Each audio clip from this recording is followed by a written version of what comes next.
Rosario drives it deep left field. Azuna going back. Hey everyone, hope you all are doing well. Welcome to another New York Mets franchise mode episode number 32.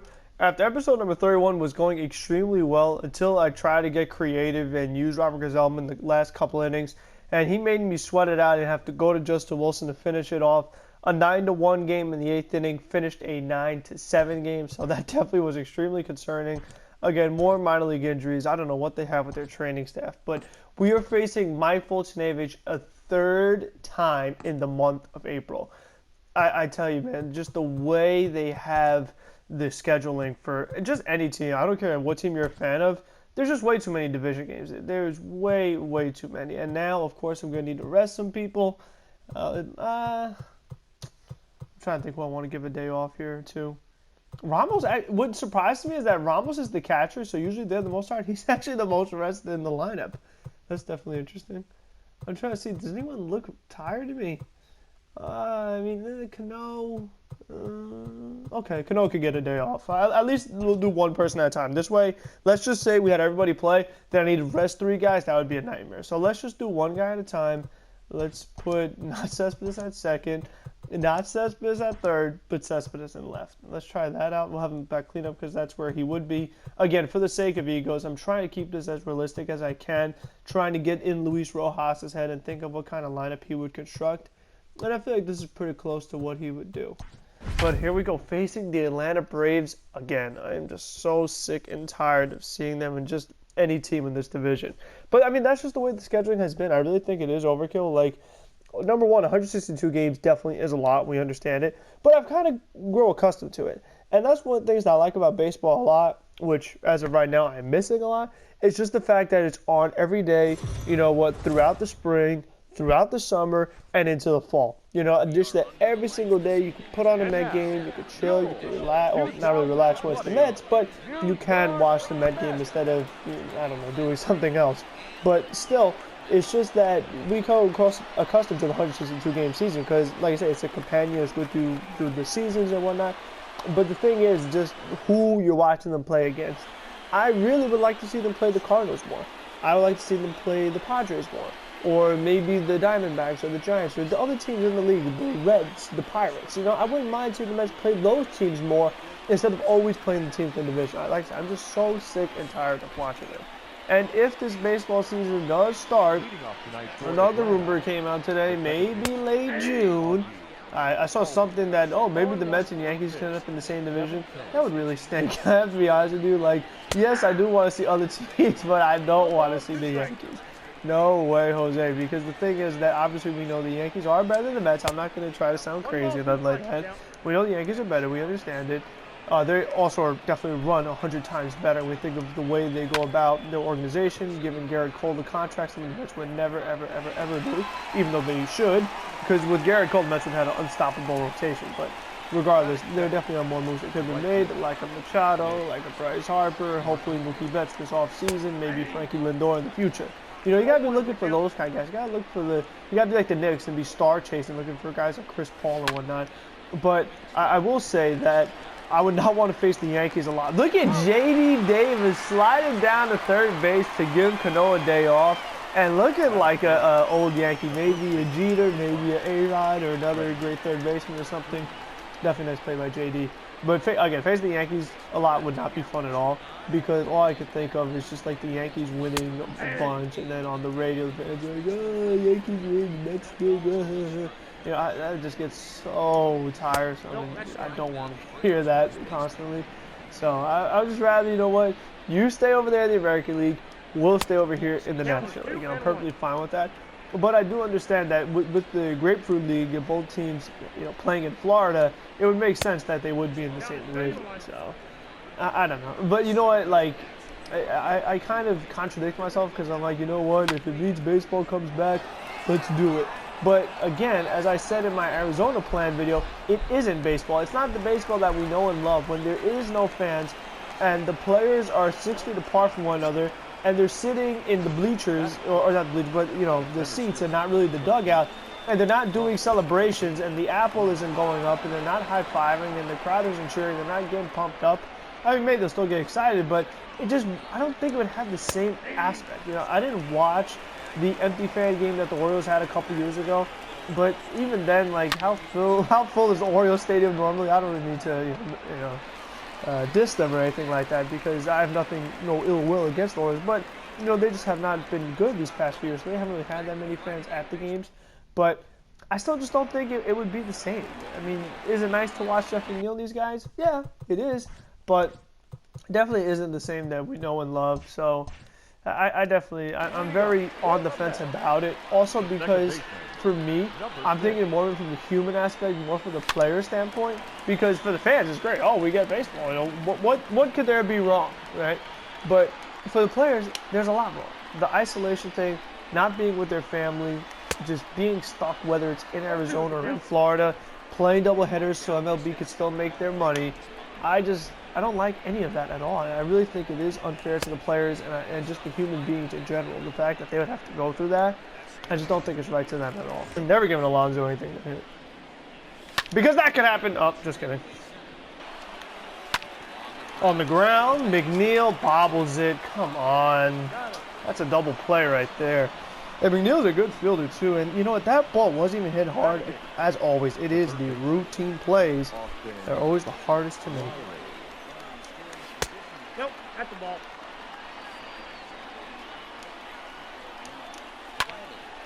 That one's on the ground. Rosario goes in the hole, does a little spinner around and throws him out to end the inning. The spin, I thought was kind of unnecessary. Looks nice. Made me nervous, but it works out. Wow, how did I miss that? Oh, I didn't. I had good time.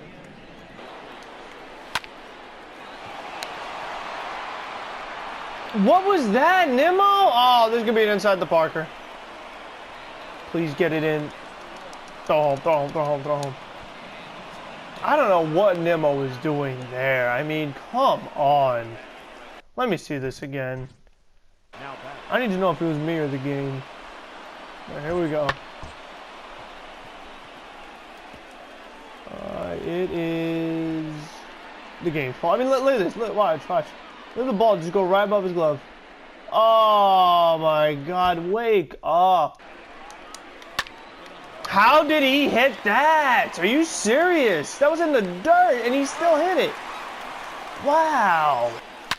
Ramos goes the other way for a base hit. Good squared up. I'm actually going to get a double out of this with the way the outfield is playing. Maybe. No, don't get thrown. Oh my God, I actually got nervous for a second. That zero speed is no joke. Rosario goes through the whole base hit. I gotta stay away. Oh no! I just said go, Ramos, go! Please hurry! Oh my God, don't get thrown out.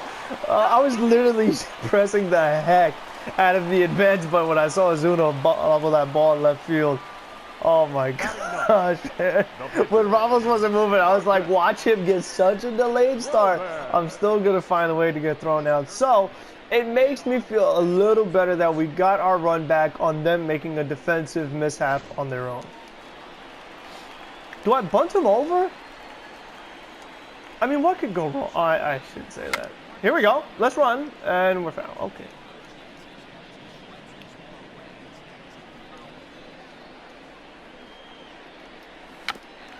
There we go. Good bunt. Move Rosario over to third. Now we... Oh, I thought he threw off the bag for a sec. Although the way Freeman stretched, looked like he was, aiming towards the outfield. That's all we need to sacrifice fly for McNeil now.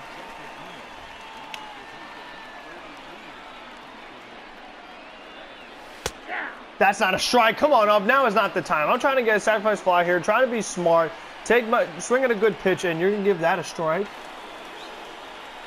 Take my walk. Oh, that's such a tough take. You don't even know. With the 2 calls I got earlier, to take that one was very hard. Number 9, Brandon Nimmo. How'd I miss that? Are you serious? I didn't. Good timing. What is it that Foltynewicz has that makes him so amazing? I went all out. I pressed circle. I went for the contact swing. That is how desperate I am to drive in this run. I had to make it happen because I'm not really in that kind of scenario too often because I always mess up the bunt or something like that. But to have Rosario at third, All I need is sacrifice fly with the top of the order. I'm not really in that situation too often. And McNeil, I was so close to blowing it. And then with Nimmo, I was close to blowing it again, missing the good timing. But I just went for a contact swing because I didn't want to risk that happening again where it's like I got good timing, but I didn't even make contact on the ball. I'm actually going to walk the bases loaded here, only so that I could face the pitcher. Oh boy. Please don't be stupid game. There we go. Inning over. Whew. That was a close one, but it worked out, so I'll take it. Ball 4, back-to-back walks.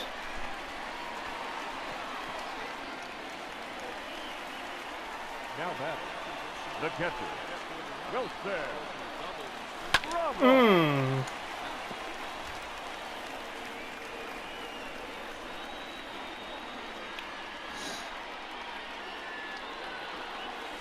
Ramos goes up the middle base hit. I have to stop Conforto there. Acuna has such a strong, look at that throw. Woohoo! And I have been out by a mile. Well, I had to just stay where I was. Rosario drives it deep left field. Ozuna going backtrack. Wall makes the catch at the wall, of course. That would be a sacrifice fly. Could have been a grand salami and cheese. Oh, man, that was a close one. I mean, just look at this play right here. Look how close we were. Oh, I'm looking like Willie Mays going over the shoulder. You got to be kidding me, Marcelo Ozuna. I can't stand you. Oh, there goes Albies. Throw by Ramos is in time. He got him. 2 away. Nice throw there by Ramos. Not easy to get Albies. Has plenty of speed. Steals a lot of bases, but nice strong throw there. Accurate. Got him. Alonso gets a changeup down the middle. Good chop for Alonso. Get out of here. No way. Marcus Stroman will try another 1-2. Ah, got him. Strike 3 called. Goodbye, Ozuna. Finally, umpire helps me on my first strikeout of the day. That's the way it's been. My timing with Stroman has been all messed up. Stroman will try another 2-2. On the ground to Alonso. Takes it himself to the bag for the out. And the inning is over. 6 innings of 1-run ball for Marcus Stroman. Really should be no run ball because that play with Nimmo out in center field. And I want to pull Stroman here, even though his energy is still green. I feel like next pitch could make it yellow. Like he's, close to kind of getting tired. And the way I look at it, let's look at the bullpen. I mean, Lugo's fully rested, Betances is fully rested, and Diaz is pretty rested. Facing the bottom half of the order, we're going to have Culberson, Riley, and maybe Inciarte. I don't know what the move is here. Like, I would like to, I don't know. I feel like Stroman could get it done, but I feel like lately, this idea of don't push the starting pitcher has gone well lately. The past couple of games, like with it was Porcello, I pulled him right away. Walker, I pulled him right away. Didn't try to get anything crazy. Then try to sneak an inning out. You know what? Because I tried to be cute yesterday with freaking Gazelman, and that was a nightmare. So I'm just going to pull Stroman. He did a really good job. I definitely will take this kind of outing against the Braves. Conforto drives one out to left field. Ozuna going backtrack. Oh, God! Michael Conforto taking it the other way. Another day, another home run for Michael Conforto. What is that, 3 days in a row? 4 days in a row? I lost count. But another home run. I will take it. His 12th of the year. That's the Michael Conforto I like. That one right there. The one that could take the outside pitch to the opposite field and just be a, foul line to foul line hitter. A guy that could, if you throw it inside, he could pull it, hit it a mile. But if you try to throw it away, he could take it that way and hit home runs that way as well. I just think that if you could get that Michael Conforto on a semi-consistent basis, that is quite the hitter you got. And finally, I would be willing to come around and be like, you know what? He is as good as the player as everybody raised him out to be. 0-2 from Betances, struck him out.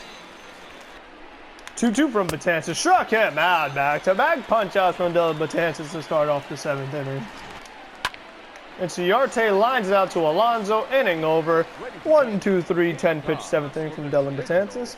I'm telling you, ever since I put Meter on, Betances has become 100 times better.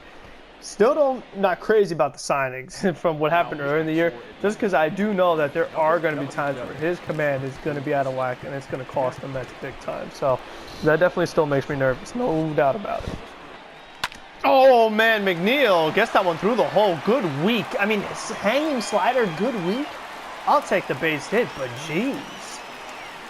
Considering taking my hand off the controller to take the pitch no matter what. Oh, I had the discipline. I like that. Bases loaded for Alonso. All right. Wow, first pitch fastball. I took a hack. Good timing. Alonso missed it with the bases juice. Woo-wee. Oh my gosh. Give Alonso another one to hit that one. Yes, through the whole base. I'm sending McNeil too. Let's start rolling, baby. 2-run single for P. Alonso. We are ahead 6-1. All right, there we go. Oh, wow. Cespedes missed that? No, he didn't. That was good timing. Ooh, Cespedes on the ground. Nimmo will score. They still get Alonso at second, but the throw is offline. They cannot turn two. Wow, that's crazy. If that